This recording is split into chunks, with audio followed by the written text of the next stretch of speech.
Hi, Flosstube. I'm Nancy. And I'm Laura. And we are The Addicted Sisters. If only you could hear behind the scenes. So this is a picture of Nancy and her son Eric from 1990. And there is also a picture of me with my red hair and my husband Jeff when we were just babies. And yesterday we celebrated our 33rd wedding anniversary. Congratulations. Thank you. So we would like to welcome you to our Flosstube number 58. Today is Saturday, April 20th. Wow. Thank you for joining us. We have had a busy week, kind of strange here on both ends. But we're glad you joined us. And hang on, it's going to be a bumpy ride. If we started like that. We had a good time last week hanging out with our friends. Yes, that was fun. Mm-hmm. And it was kind of a much needed break, and we got to see people we haven't seen in a while. So yeah. For me, this week has been all about Tula Pink. And I brought some sleeves to show you. And I have Nancy all nervous about the first one. This one, look at this inside too. I'm not even going to tell you the name yet. Oh, because I'll show you this in a minute. I'll show you what it looks like. This one is called Sugar Sugar. Na na na na na na. Oh, honey, honey. See, she won't even do it. What a poop. And I also thought I would show you. There is one of these. This is the one that's available. Wow. And then we had these two. We had one last time that we called Beautiful Nightmares that was a gray background and had these butterflies. Well, now we couldn't resist the other colorways. This is what's inside Sugar Sugar. This one is called Wicked Nightmares, and we have several of these available. And this is called Twisted Nightmares, and I'm really just showing it to you so you can see how pretty it is because it's sold out. Oh, gosh. We had, Katie told me 95 Tula Pink sleeves when we started out yesterday. I would guesstimate that we are probably, I think that we are below 50. Wow. So we sold quite a bit last night. But anyway, that's the shop business. And excuse me, Goodness. If you're just joining us, in our shop, we also, my family shop is Love You More Studio. You would find it by going to loveyoumorestudios.com. And I do put a link down below in the comments. For those of you in the School of Magical Stitching and Literature, we have some Hedwig bookmarks. We have some... he's my favorite character. Yeah. We have a couple of 9 3/4 iron-on patches that Katie designed that are really cool. I think we have one tote bag left. I love those tote bags. That says Flourish and Blots. And what other? I was trying to think what other Harry Potter stuff. We will have some Harry Potter sleeves coming up. Do you have bookmarks or anything like that? Well, I said the Hedwig bookmark. I think that's all that we have of Harry Potter, but we also have a couple of Hocus Pocus bookmarks, and we have a Practical Magic bookmark also. Cool. And we're almost out of our freebie bookmark, which is Mr. Darcy's Starbucks order. Yeah. And Katie already knows what's next, and it's going to be a Harry Potter thing. She is so creative. It's really fun. It's fun having a partner who's like that. Yeah. Doing all that stuff.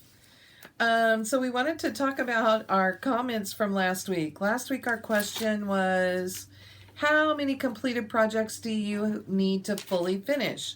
So Cindy Rush said, once again, I don't count. Not stitches, not whips. Just have to laugh when that comes out. We love that. Cindy thinks she has over 50 to finish. And a lot of you were really great about answering. I saw that somebody said how many they had, and another lady said, I hope that this is okay, but you just made me feel so much better. Yes. Thank you. So that was funny. Deanna Avery said that she has round projects. Heidi, Round robin. what did I say? Round. Oh, round robin projects that she won't display. And so I suggested to her, and I started thinking about this, maybe it would be kind of fun to have a coffee table book Yeah. that you could slide some cross-stitch stuff in. I like that idea. And Nancy and I talked, and we thought, maybe while you're waiting to finish some things, that would be kind of a fun thing, because then, you could flip through them. They would be laid out nicely. Yes, they'd be kept nice and smooth and flat. But then people could actually see what you've finished. And you could flip every day to a different page. And just look at it and enjoy Obviously, it. they'd have to be a specific size, but I think that would be okay. Jo Marie Hogel said she's taking the 5th on the number of finishes to be fully finished. Love that, Jo Marie. Me too. And Stitching Sunshine Ray told us she had a dream that we met at a restaurant and talked for hours. And when it was time to go, she said, "See you at the retreat." And then she woke up. Aww. And she said, "I am still sad that I can't attend your retreat." Oh. It sounds like a lovely dream, though. Yes. And we are anxiously awaiting the time when we get to meet and sit and chat with you guys. Yes. So it's going to be really fun. And then we had a comment from Beverly Roche. Roche, I'm going to say that. It could be Rocha, because Yeah. I knew Rocha spelled And it could like be that. Rock. I've heard that too, because Rockport here in Missouri is Roche. But she's recently started stitching again, and she said that she's finding that fabrics that are called for on these patterns are out of stock or vintage. And how do you find a good substitute? I suggested that if they're larger projects, you can use the Pole Stitches fabric viewer. If I think about it, I will try and I'm going to put a mark here. I will try and list that down below. A link or something. So that you can see that, because especially with like the Mirabilias and I don't know what all she has in there, but bigger designs like that, medium, large designs, you can go in and plug in several different fabric companies, and you can check out how they look on different colors. That's really cool. And I think sometimes if you could find a pattern in there that has the color profile that you're looking for, you could still do that. Even though it's not your pattern, it would be your color profile. Yeah, it would let you see what it would look like. But we both like to change. So Yes. what would you suggest that she do instead of looking for out of stock or vintage fabrics? Well, what we generally do is we pull the flosses, and then we start tossing them, and just laying them on top of all the fabrics to see what looks best to us. And we're not married to that floss either. No. And you can look at your pattern. Let me get one that you can, and the tones of it. Well, I don't know with all these flamingos that it would look that great on a pink. So, you got to think that through to begin with and kind of narrow down. But it might look really good on a pale blue. Because they've got their heads up, That's kind of Nancy's go-to color. Or mine is green. well, I was going to say, And even though I'm a purple lover, a pale green, like one of the lighter colors up here. that could even be fun on one of your checks. Oh, heck yes. But I think until you, yes, pull the floss. And as you're laying things out, if you like how it looks against one fabric, but one color is fighting with you, choose a different color. You should be able to just, play with that floss and tweak things here or there. And the shop owners are happy to help you do that. And I've read lately a lot lately. Both of us are like that. I just got something stuck. Both of us are, what I've heard a lot lately is the pattern is really more of a suggestion. Yeah. You don't have to do it exactly like that. That's just how the designer had it stitched to show it off so you could see the design. And most designers are quite happy to see how you personalize things. There are a Yeah. few out there Right. who feel like they've spent their time and you should stitch it the way that they've designed it. Mhm. And just kind of know that you need to look for that. But the vast majority of designers that I've come into contact with have just enjoyed that we pull things from our stash and use them. Yeah. Well, and sometimes the designers have an end design in mind. So maybe it's a, what are they calling it? You know, when you do multiples. A series? A series, thank you. And, you know, they're trying to tie all the colors together. Well, if you go and switch all the colors around, it might not look that cohesive at the end if you've done that. And I think that's why they sometimes, you know, suggest that you kind of stick closer to what they've designed. Okay, so I was looking at Nancy's cute little pattern, and it calls for like 10 flosses, and out of those, I'm sure that I don't have 1, 2, 3, 4, 5. I'm sure that I don't have 5 of them, and I might be out of a couple of the other ones. Or they could be tucked away somewhere in a project. Yeah. So that would make me go spend a lot of money on what's essentially going to be a fairly small project. For a great big project, maybe I would go buy the things. But for the smaller ones, I really feel like I can pull things in. Well, and pardon me, that was one thing I was going to say too is, you know, look at your pattern too. If you're switching the flosses out, if it only takes, if one floss is only going to be used a couple times, you probably have something at home that you can move in with. All the beaks on these, I think that's the only place that color's used. And there's a white that I think it's only used right on their faces. Well, and 9 times out of 10, we all have white somewhere. Of some or a cream form. or whatever. Yeah. So I think you can make things work, and you can make the fabric work with it. There's so many choices. So. And yeah. then somebody I heard at Stitching this week, and I wanted to bring it up. They were talking about they raid their other projects and pull flosses, which is fine to do. But think about, have you already used that floss? Is it an overdyed? Have you already used it on your design?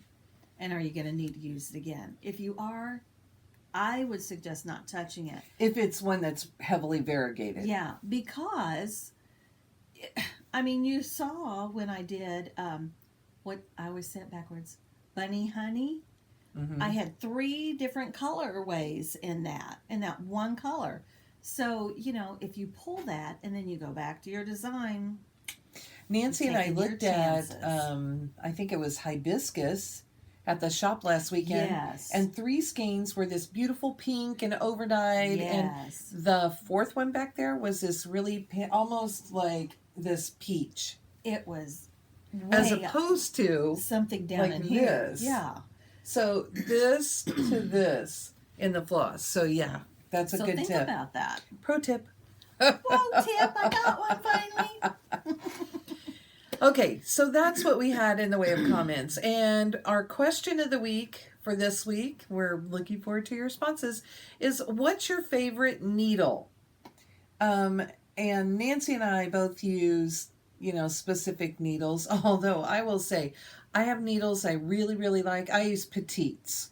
And my favorite is Mary Arden Petites, but I have to order them. Yeah. Nobody around here carries them. Yeah. When the shop in Topeka was open, I could get them You there. could. And I would stock up. But I need to get those. And so a lot of the time I'm using John James Petites, which are okay, but they don't last as long, and they tend to the eye tends to get really rough. Yes. I use a threader. I do too. So. And I use 26. And, so mine are the regular size. Gosh, that looked big. After my little inch. Yeah. But I started out using Bowens. Mm-hmm. And lovely needles. I really do like them. But then I tried the gals at Heart's Desire gave me a Pat's favorite needle. I like Pat's favorite needle. It's Pat Carson. Yeah, I like that. She said they glide through. They just slip through that fabric. So nice. Woo. So that's our question for you. What's your favorite needle? And I would love to find more really good petite needles. Mm-hmm. They used to make my favorite needle, and it was a little petite, but that's gone out of business, and I just don't find those anymore. And it was about $5 for one needle. Yeah. So they're not cheap. I think for Pat's, I pay almost as much as I pay for a whole pack of the Bowens. mm-hmm. So Okay, we are gonna. I'm gonna get out of order a little bit because everything will kind of go together with the rest of it. So Nancy, I got Happy Mail. Ooh, what you got? I don't think I have a name on here. No, I don't. Wow, Rosewood Manor. It was, oh goodness. Oh, I can see her and I can't think of her name. This is from 2014. One of the ladies in the Kansas Stitchers sent it to me. Oh, awesome. The one that we sat with.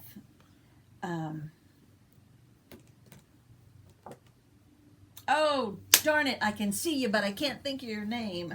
Marcia. No. The first year we went. Mm-mm. The first year that we went. It wasn't Marcia. But anyway, I'm sorry. I can't think of your name. And there's no note in there. No. But she sent, and look at the pretty piece flower, Postage stamps. stamps. See, it came from Wichita, Kansas. So, anyway, she sent me this English garden. I saw that she had finished it, and it was so beautiful. And she just said, oh, well, send me your address, and I can probably find it that way. Awesome. I'll ship it to you. It's really pretty. It's really small for a Rosewood Manor It is. pattern. Okay, you guys. Anybody who knows Rosewood Manor, this is what it has. That's it. That's it. Linda Caston. Oh, okay. I knew I was getting there, but Well, and it really is pretty. I know Nancy got up there, but we'll show you again. isn't that pretty? So thank you, Linda. I appreciate it very much. And I'll share with you. You're so funny. Okay, so we are going to move into our finishes and our whip review. We thought that we would try and do kind of a quarterly whip review.